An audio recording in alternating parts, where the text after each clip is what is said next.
my question is, should this be YouTube or Patreon? Because Nightmare Executioners, a lot of people are confused about them. Also, yeah, this episode was a bit too good for Patreon, I think. Yeah, like, we started off a little rocky, but I can edit that out. Yeah, like the one we recorded before then that was us talking like dogs. That's definitely absolutely Patreon. Yeah, that's the shit you got to pay for. This one was actually quite on topic. We covered a lot of stuff people might not know, and I think it's too good to charge for. It should be free. Yeah, this one I'm gonna put on YouTube. Yeah. Okay. Okay, cool.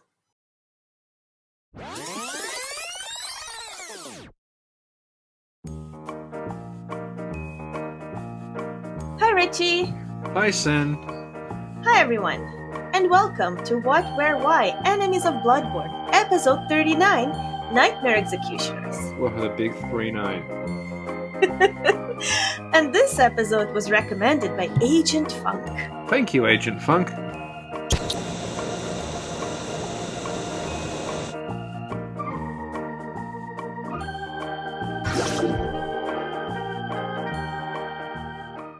So before we start, we actually covered the Executioners a lot on the channel.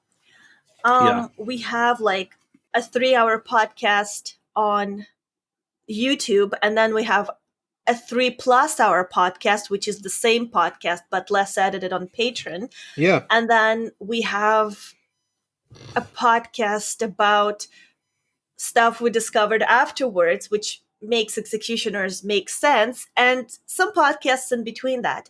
So But still none on Yosefka. still not on Yosefka. But Agent Funk has been following the channel for a few years now, so I'm sure he knows. So, but for anyone else, if you really want like a lot of content on the Executioners, there's a search function on the channel, and you can just type in whatever you want, like Executioner, Alfred, Annalise, and there's a whole bunch of videos that will appear, and you can check those out. They're actually good. Okay. So this is more of a quick overview for What, Where, Why, as opposed to a detailed presentation of the Executioners. God, from previous episode, Richie, I'm a talking dog. And then say, okay, new room. Hello, everybody. This is not going to be a detailed overview of the execution. Like one after the other, it's like a week in between them, but no.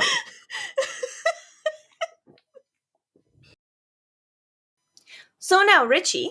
Yes. Before we can actually start this episode, just in case anybody is not necessarily up to date on our YouTube Executioner podcasts, we're going to briefly differentiate the types of Executioners. Okay. So first, you know Alfred? Yes. Yeah, the guy with the cone and the robe, and he really likes Martin Logarius. Yeah, doesn't like Annalise. Doesn't like Annalise. Yeah. Those are the church's executioners, right? Yes. But they're not the people we're talking about today. No, when we say executioner in this episode, we are talking about the big, fat guys in armor that are bent over and covered in... they're wearing like a cloak over some old armor. They have the axes, and if they do a grab attack, they try to decapitate you. Yeah. And there's one of them that's randomly in an alley when you just start the game. Yes. Yeah. You know what? I think I have a solution to the executioner problem. Mm-hmm. The guys with the axes, the ones we will mention today, why don't we call them dismantling men, since that's their name in Japanese, isn't it? Yeah. I think we can just say executioner because we're not going to mention the church executioners at all in this. But why not make it simple, Richie? Is giving them a different name making it simple? Yes. All right. Thank you. Well, then why are we calling these nightmare executioners? Why don't we call them bell bearers? Because that's their name in Japanese. Actually, that's a great idea. Oh, Jesus. Yeah, is that their name, bell bearers?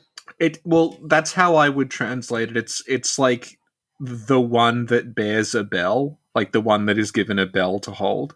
That resolves so many of our problems. Okay. So the executioners who wear cones, who can't see, who worship Martin Logarius, don't like Annalise much, they're church's executioners. The nightmare executioners, which we will talk about now, are the bell bearers. And the other executioners, the guys in black cloaks, Thumerian, those are dismantling men. Perfect. We resolved everything. Okay, Richie. So please tell me, what are the bell bearers? Okay, so the bell bearers have the same body type as the dismantling men. They also have the big two-handed axe that the dismantling men have, but theirs is of a different design. It's like looks like a hunk of stone, and it has these runes etched into it. The differences are that instead of wearing the like ragged black cloak that the dismantling men have, they are wearing like a white shawl. That's what the church giants wear and what Ludwig wears. Instead of having the plate mail helmet with the two eye holes, they have a helmet with a visor on. It looks like a giant version of the Yahagul helmet that you find, like the iron helmet you find. And the thing most people will notice is that their head is a mass of tentacles, like a brain sucker, that's like coming out of the slits in the visor. And when they try to attack you, they will sometimes use the tentacles to grab you, and when they do, you get like an arcane energy blast sort of hits you. The other thing is that they are called, in Japanese, they're called like the bell bearers, and they do have a bell around their neck, similar to the church giants and the church servants, but not like the dismantling men enemies who do not have a bell. They also sometimes carry the church cannon weapon. Yeah. So they almost sound like a mix of the dismantling man and the giant church giants. Yeah. Interesting. Yes. So do you think we can place an equivalent of them in the real world? Because they're only found in the nightmare. So is there an equivalent in the real world? In the waking world? This is where it starts to get complicated. So where do you want to go? Well, do they have a one-on-one equivalent in the waking world? I don't think they do. Okay. I think they might have at one point, but not anymore. Because, like, when you go into Hunter's Nightmare, there are there's the old hunters there. And they're not the Yanamite huntsmen that, like, run around with, like, improvised weapons. They're, like, they have, like, the safe, they have the beast cutter and the boom hammer and stuff. I think I know where you're going with They're really well equipped, yeah. And then you have, like, there's one church servant in the whole Hunter's Nightmare. Just the one. And like everything in that, it's like you're seeing older versions of stuff. So what I'm getting at is they probably did have something equivalent to this in the past, but they don't anymore. Well, that actually makes a lot of sense because, like, right as you were comparing them to the old hunters, I sort of I'm like, oh, this is where it's just going, because you don't find the old hunters from the nightmare in Yarnum now because they're all, like, I guess, dead or in the nightmare, right? Yeah. Unless you count, like, Gascoigne or whoever else is technically an old hunter. But we're talking about the guys that are like you find in the nightmare, like those hunters. Yeah, the hunters that would have worked under Ludwig. Yeah. Okay. But then Ludwig disappears, and you end up with these like civilian militia patrols, basically. Yeah. Basically, these are the alpha versions of the church giants. Yeah, they're like church giant version 0.5. Yeah, okay, that actually makes a lot of sense. And it's interesting that they have tentacles kind of like the brain suckers, which could make sense too, where, for example, if the church experimented on these giants and the result is tentacles, kind of like in the brain suckers. You know what I mean? Yeah. Well, I mean, we can talk about the tentacles later on, actually. We Let's can talk talk about about them them now. now. Yeah, go Okay. ahead. So when you run into them, they have this like swirling vortex of like energy in the helmet that the tentacles are coming out of. And it wasn't clear for a really long time. Like, do they actually have a head at all? Or are they just like a portal, like the Augur of Ebriatus? Is it just like a portal with some stuff poking out? But now that we have the model viewer, I was able to look at them with the vortex removed. So what they look like under that is they have a bag over their head. And then the tentacles are like coming out of that. And I was like, for when I first saw it, I'm like, well, is this even meant to be the head? Or did they just need is this just like a really rough blob to like stick tentacles on for the sake of animation?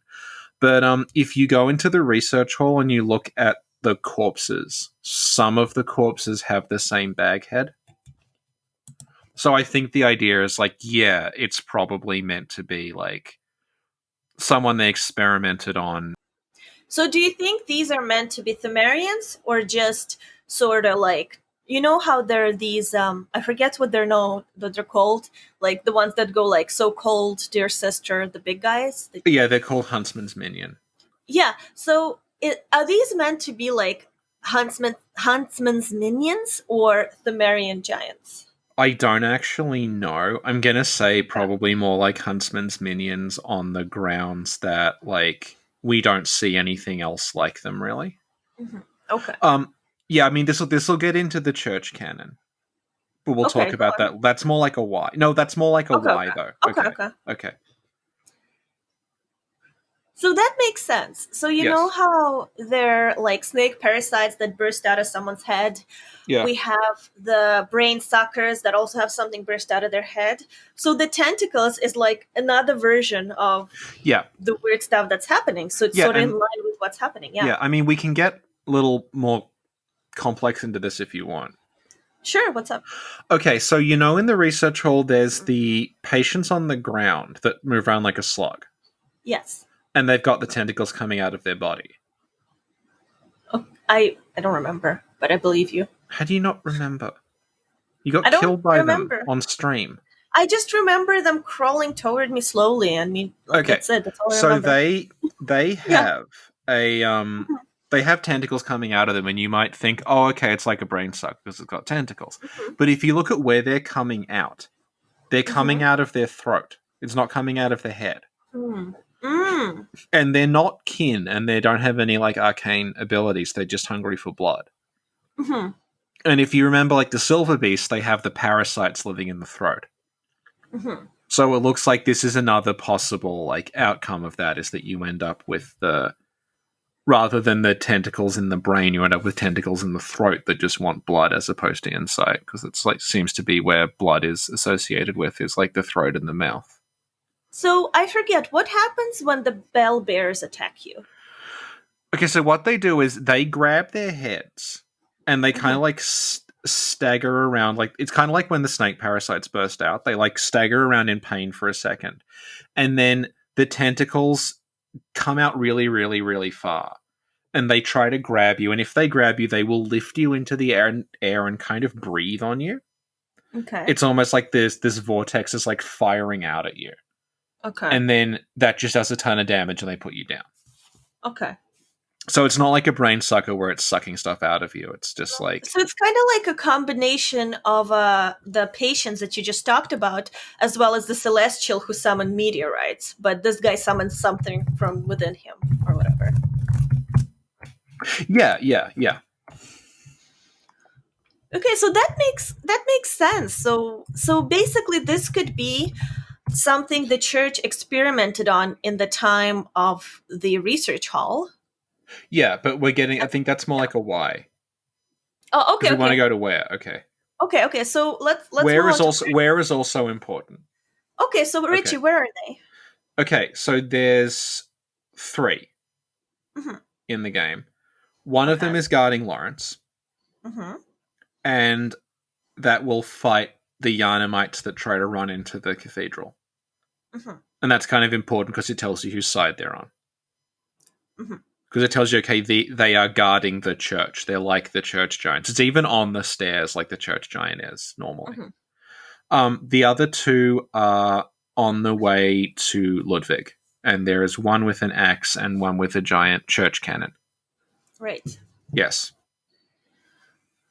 Okay, and why is this important? You said that this is important. Because it tells you that they're guarding the church.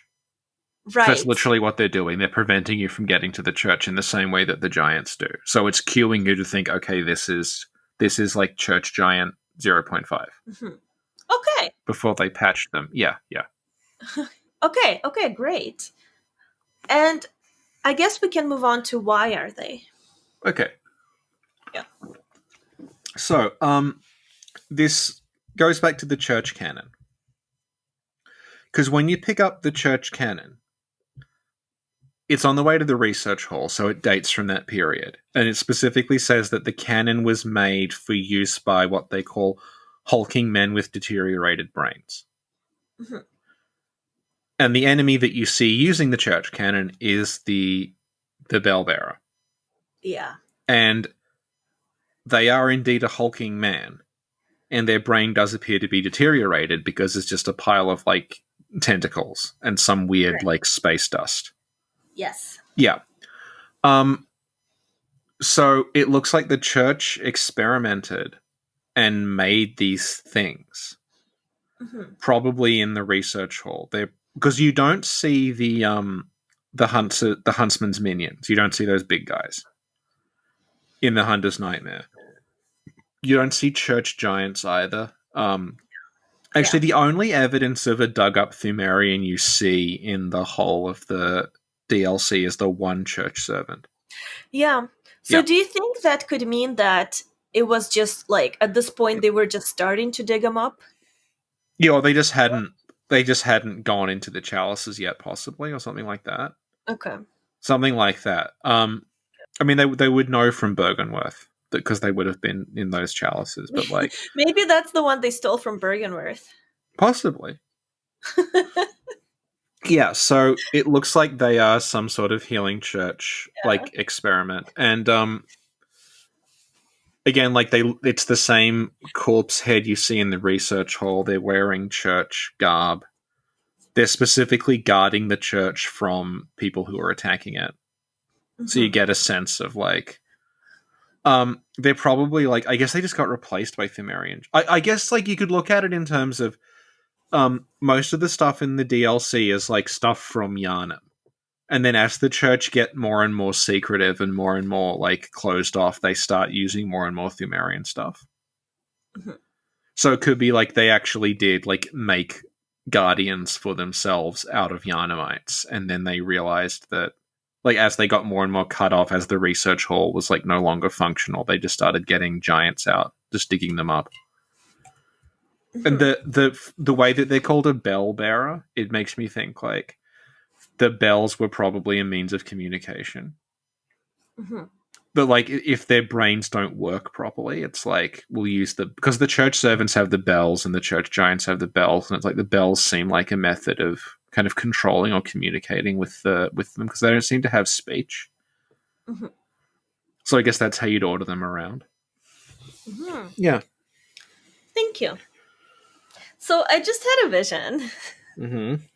You know how everybody's like, Lawrence left Bergenworth, and Marie and German went with him. And it's like, but then the one giant is like, well, I went with them too. Why don't you guys mention me?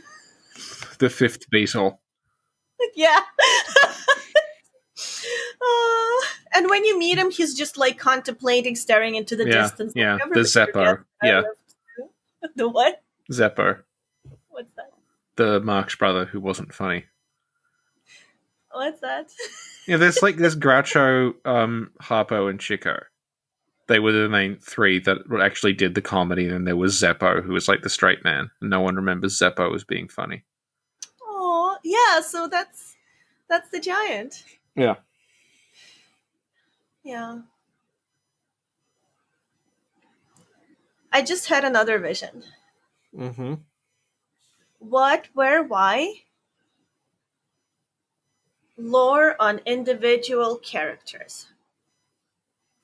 By that, do you mean NPCs, or do you mean like you're just going to find? Like what we just did with the giant. Now we know their story. So, like for example, you go down to to the base of the research hall, and you're like, what is the story of this patient? And you like one by one, you figure out their stories. That does seem like the logical endpoint of this channel.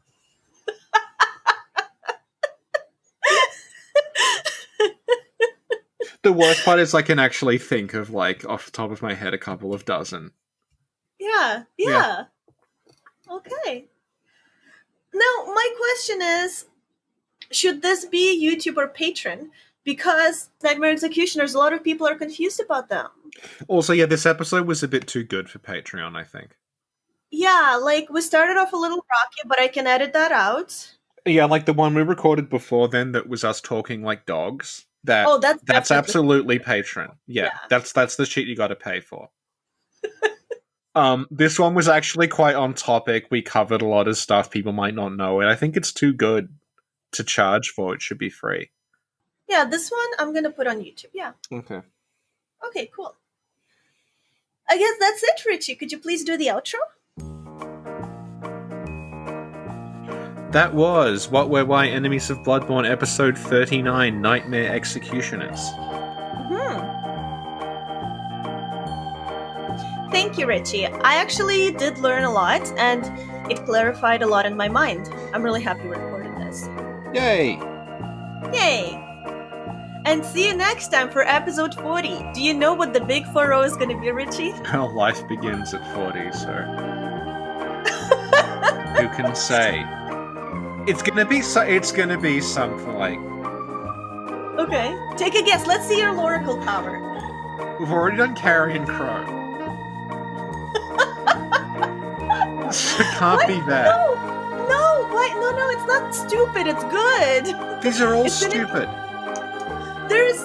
Oh. Richie, look at me, Richie. Alright. Before we recorded, when we were just talking, I asked you if you did an episode on something. Oh. What was it? It was Winter Lanterns. Yeah, so the big 4-0 is gonna be the Winter Lanterns. Oh my god. Yeah. How much could I expect to pay for all this great content? Well, for just $2 a month. $2? That's more affordable than I thought.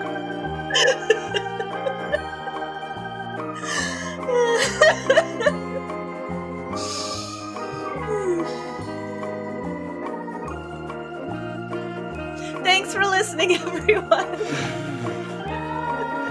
Have a good one and stay safe. Say bye, Richie. Bye, everyone.